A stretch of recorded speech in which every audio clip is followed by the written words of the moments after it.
الحمد لله والصلاة والسلام على سيدنا محمد وعلى آله وأصحابه أجمعين. أما بعد، فأعوذ بالله من الشيطان الرجيم. بسم الله الرحمن الرحيم. واتل ما أوحي إليك من كتاب ربك لا مبدل لكلماته ولن تجد من دونه ملتحدا. واصبر نفسك مع الذين يدعون ربهم بالغداة والعشي يريدون وجهه.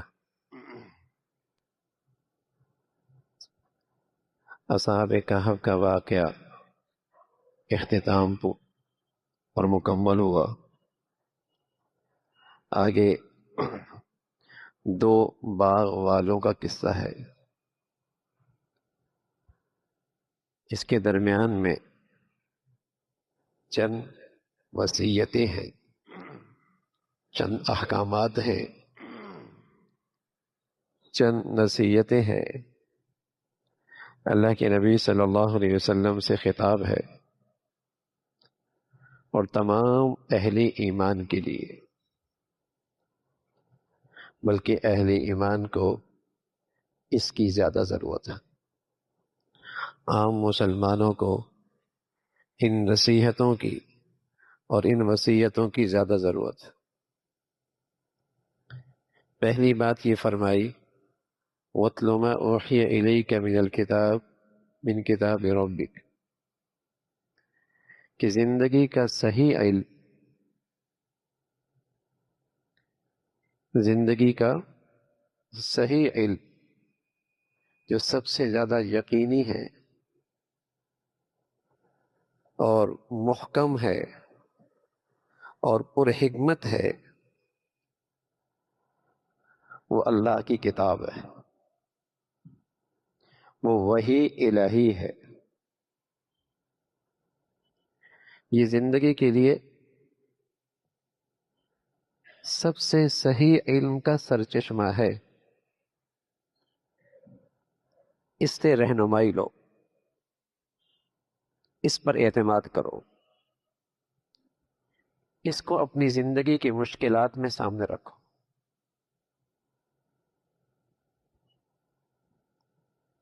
قرآن مجید میں ایک لفظ ہے واو، وَاتْلُو، واو. یہ واو اس نصیحت کو پچھلے واقعے سے بھی ملاتا ہے، یہ رابطے کا کام دیتا ہے. یہ واو قرآن ہے کہ اس کا پچھلے واقعے سے بھی ربط ہے. یہ واو اس کا ترجمہ دے رہا ہے. وہ ربط یہ ہے کہ وہ نوجوان باہر کے خطرات سے اور باہر کے دشمنوں سے اور باہر کے ظلم سے اور ظالموں سے جسمانی لحاظ سے تو اس غار میں جا کر پناہ لے رہے ہیں، پناہ لے رہے ہیں، لیکن ان کے جو دل و دماغ کے دریچے ہیں، کھڑکیاں کھلی ہوئی ہیں دل و دماغ کی، جہاں سے خوف کے خیالات، اندیشے، وسوسے، پریشانیاں، مستقبل کے خطرات جو انہیں پریشان کر سکتے ہیں، اب ان سے پناہ کیسے ملے؟ جسمانی لحاظ سے تو ان خطرات سے، ان ظلم کے نقشوں سے، ان ظالموں سے انہوں نے کنارہ کشی اختیار کر لی جسمانی لحاظ سے، اور اس کہف میں پہنچ گئے پہاڑوں کے درمیان. لیکن جو دل و دماغ کے دریچے ہیں، وہاں جو خیالات آتے ہیں، وسوسے آتے ہیں، اندیشے آتے ہیں، ڈراؤنے، خوف زدہ کرنے والی سوچ آتی ہے، ان کا راستہ کیسے بند ہو، ان سے کیسے یکسوئی حاصل کی جائے؟ تو تو یہ نصیحت پیغام دے رہی ہے، اتل ما اوحی الیک من کتاب ربک۔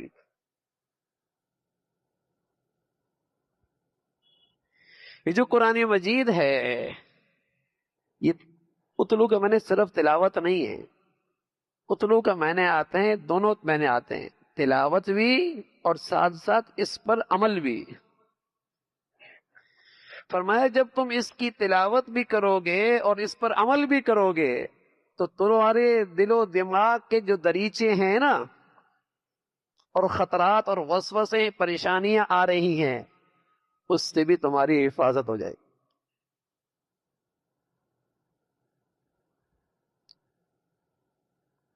آدمی بس اوقات بہت محفوظ قلعے کے اندر پناہ لے رہا ہوتا ہے، باہر گارڈ ہیں، لمبی آئینی دیواریں ہیں، سیکورٹی کا سارا انتظام ہے، محفوظ محل وقوع ہے، لیکن اس کے اندر کا خوف اس کو رات کو سونے نہیں دیتا، اس کے اندر کے خیالات اسے رات کو سونے نہیں دیتے، اسے اندر کی وسوسے اسے سکون نہیں لینے دیتے۔ وہ کیسے روکے گا؟ وہ کیسے لے گا؟ اس سے پناہ کیسے ملے گی؟ تو اس کی پناہ کا راستہ ہے وہی الہی کی پناہ میں آ جاؤ، اللہ تعالی کی اس کتاب کی پناہ میں آ جاؤ، اس کی تلاوت بھی کرو، اس پہ عمل بھی کرو، پھر دیکھو تمہارے کلیجے میں کیسی ٹھنڈک پڑتی ہے، اور کیسے سکون آتا ہے، اور کیسے چین آتا ہے، اور کیسے اطمینان آتا ہے۔ اور اللہ کریم نے اسے یوں کہا، الا بذکر اللہ ای الا بالقرآن تطمئن القلوب، قرآن سے دلوں کو چین نصیب ہوتا ہے۔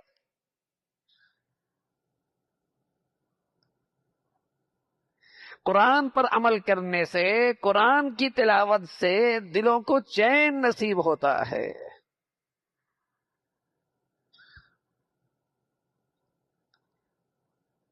یہ نسخہ 100% نتیجہ دیتا ہے، بشرط یہ کہ اس کا استعمال ٹھیک ہو۔ یہ نسخہ 100% نتیجہ دیتا ہے، اس لیے کہ اس ذات نے یہ نسخہ دیا ہے جس کا علم بھی کامل، جس کی قدرت بھی کامل، جس کی رحمت بھی کامل، جس کی حکمت بھی کامل۔ یہ اس ذات کا تجویز کردہ نسخہ ہے دلوں کے چین اور سکون اور اطمینان کا، جو دنیا کے پاس نہیں ہے، نہیں ہے دنیا کے پاس۔ ہمارے پاس یہ دولت ہے، ہم اس کی قدر کتنی کرتے ہیں، اس دولت سے فائدہ کتنا اٹھاتے ہیں۔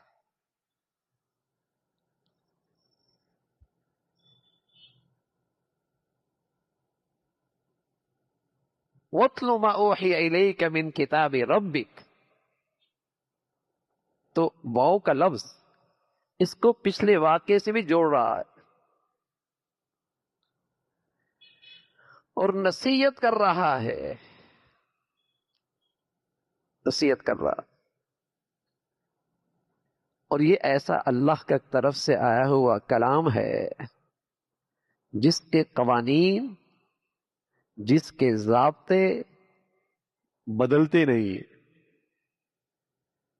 بدلتے نہیں، کیونکہ اس ذات کی طرف سے ہے، جس ذات کا جو علم ہے، اس نے حال، ماضی، استقبال سب کا احاطہ کر رکھا ہے۔ اس نے اپنے علم کے شایع نشان یہ ضابطے اور قوانین دی ہیں جو حال میں بھی کارآمد، ماضی میں بھی نافع، مستقبل کے اندر بھی فلاح اور کامیابی انہی ضابطوں میں۔ یہ نہیں کہ انسانوں کے بنائے ہوئے ضابطے بنے ہوئے ہیں، اوہو یہ صحیح نہیں رہا، یہ قانون صحیح نہیں ہے، تبدیل کر دو، یہ قانون صحیح نہیں، تبدیل کر دو۔ ناقص، نامکمل، کم عقلی پر، نادانی پر، حماقت پر مبنی قوانین ہیں جو سوسائٹی کے بعض طبقے کے لیے تو نافع ہیں، کچھ عبوری وقت کے لیے تو مفید ہیں، لیکن لمبے عرصے کے لیے، ہر طبقے کے لیے، ہر زمانے کے لیے، یہ شان صرف قرآن کے ضابطے اور قوانین میں ہے، انسانوں کے بنائے ہوئے قوانین اور ضابطوں میں نہیں۔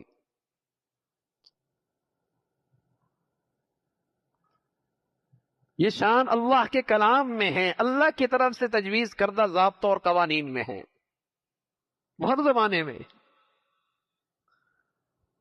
اور ہر طبقے کے لیے ہیں، امیر، غریب، شہری، دیہاتی، ترقی پذیر دنیا، ترقی یافتہ دنیا، پسماندہ دنیا، اس لیے کہ اس ذات کا علم، ذرے ذرے کا احاطہ، ہر زمانے کا احاطہ، یہ اسی کی شان ہے، یہ اس کی وحی ہے، یہ اس کا کلام ہے۔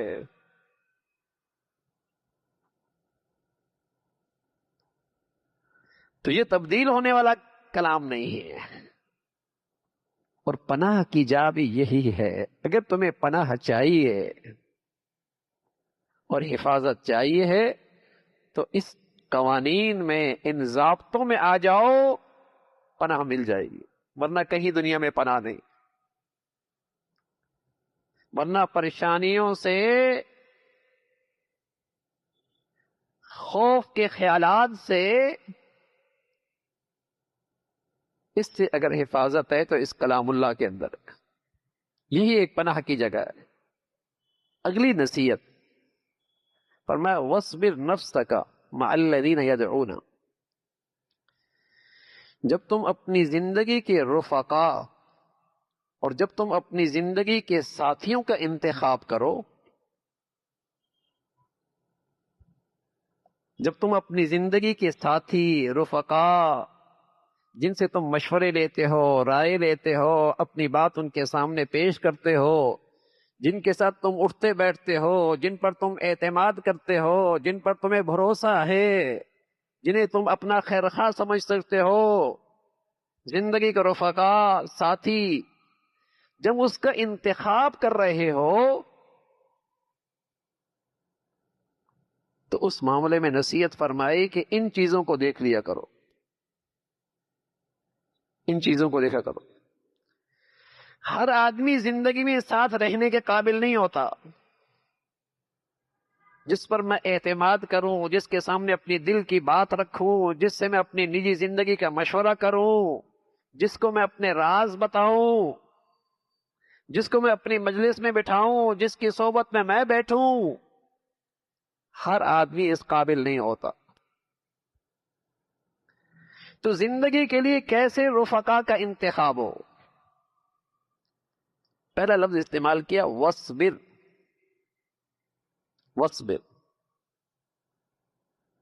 لمحے یوں بھی کہہ سکتے تھے انتخب، چنو، انتخاب کرو، لیکن نہیں، وَاصْبِرْ کا لفظ استعمال کیا، اپنے آپ کو تھامے رکھو۔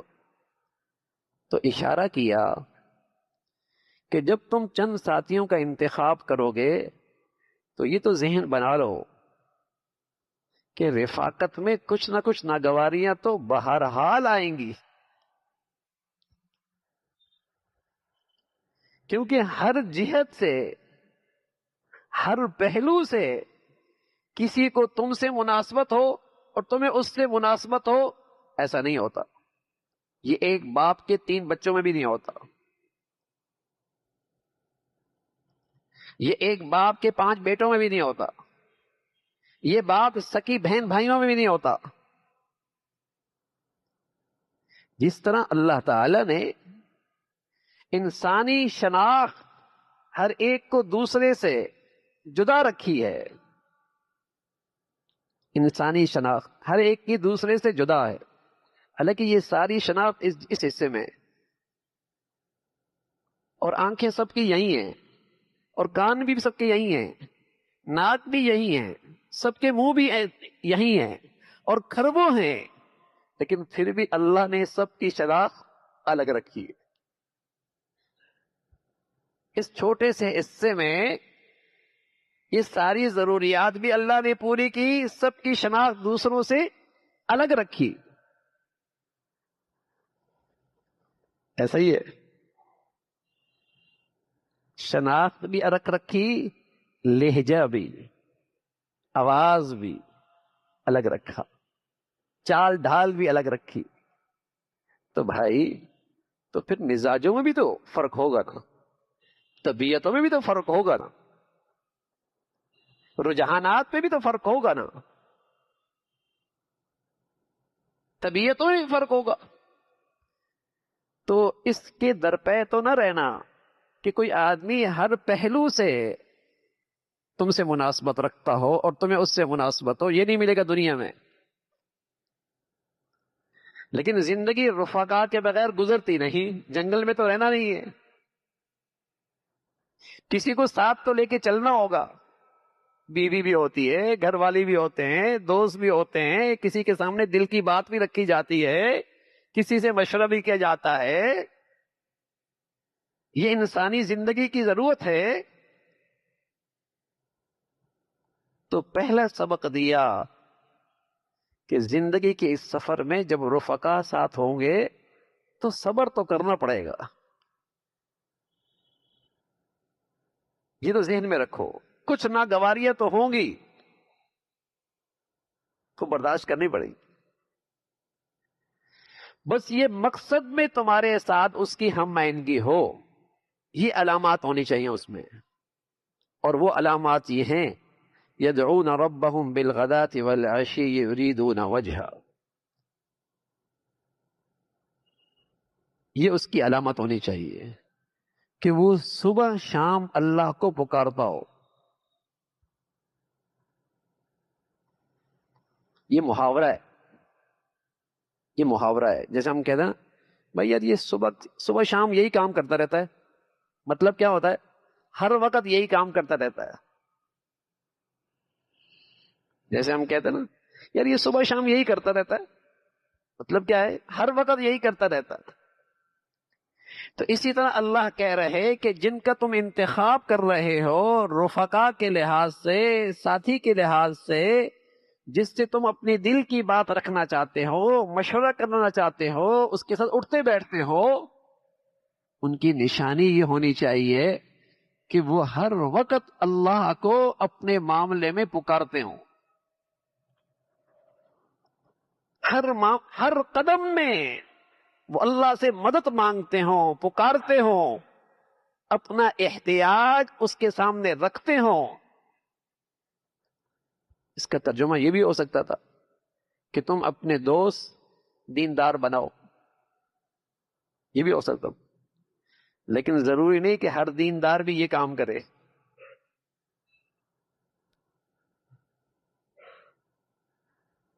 ہاں یہ کام کرنے والا تو دیندار ہوگا، لیکن ہر دیندار ضروری نہیں کہ یہ کرنے والا ہو۔ جو ہر وقت اللہ کو پکارے گا محتاج بن کے، جیسے اللہ کے نبی صلی اللہ علیہ وسلم اس سلسلے کے امام ہیں، گھر سے نکلتے ہیں اللہ کو پکارتے ہیں، گھر میں داخل ہوتے ہیں اللہ کو پکارتے ہیں، گاڑی میں سواری میں بیٹھتے ہیں اللہ کو پکارتے ہیں، سفر شروع کرتے ہیں اللہ کو پکارتے ہیں، اترتے ہیں دعا کرتے ہیں، دسترخوان پہ بیٹھتے ہیں دعا کرتے ہیں، کھانے سے فارغ ہوتے ہیں دعا کرتے ہیں، لیٹنے لگتے ہیں دعا کرتے ہیں، سو کے اٹھتے ہیں دعا کرتے ہیں، ہر وقت ہی اللہ کو پکارتے ہیں۔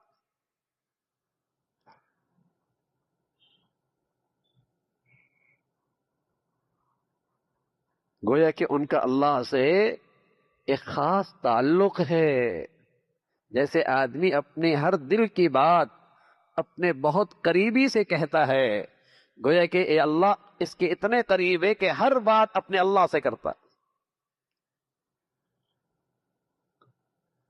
تو فرمایا اپنی زندگی کے رفقا میں ایسے لوگوں کو دیکھو جو ہر وقت اللہ کو پکارتے،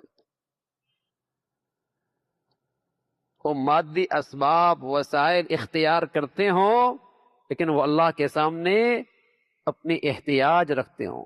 اس لیے بھائی ہمیں اپنی زندگی میں مسنون دعاؤں کا اہتمام کرنا چاہیے۔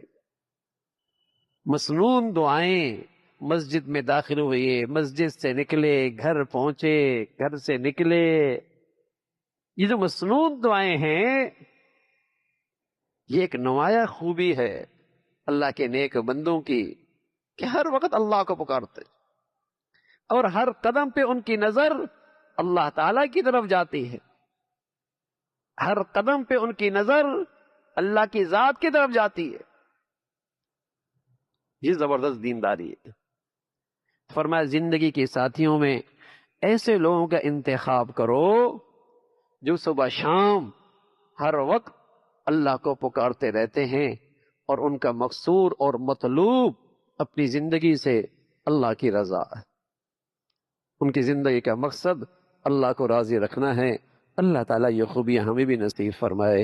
اللہم لک الحمد کلو ولک الشکر کلو، اللہم اعنا علی ذکرک وشکرک وحسن عبادتک، نستغفر اللہ ونتوب الیک، نستغفر اللہ ونتوب الیک، سبحان ربک رب العزة عما یصفون وسلام علی المرسلین والحمد